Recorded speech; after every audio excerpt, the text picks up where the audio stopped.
This past year and a half, we've all adjusted. We've all learned to pivot from the way we go to school to the way we work. And I'm wondering, how has the pandemic affected you? Advanced technology allowed us to broadcast from home.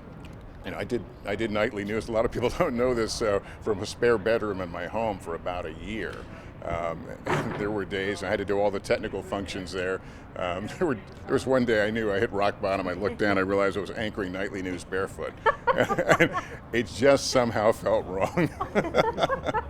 What is the single most unforgettable moment in your working career in terms of a place to visit that impacted you the most? Well, unfortunately, a lot of things that impact you are negative and dark and difficult things. I mean, we're covering the earthquake in Haiti in 2010.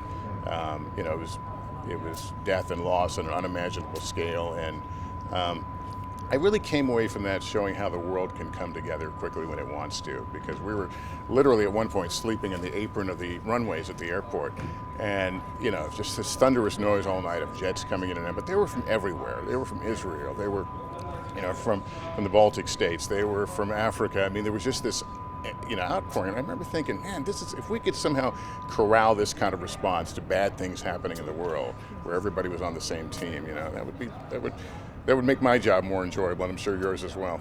So great to see you here in Austin, on Texas soil. What stands out the most to you about Austin?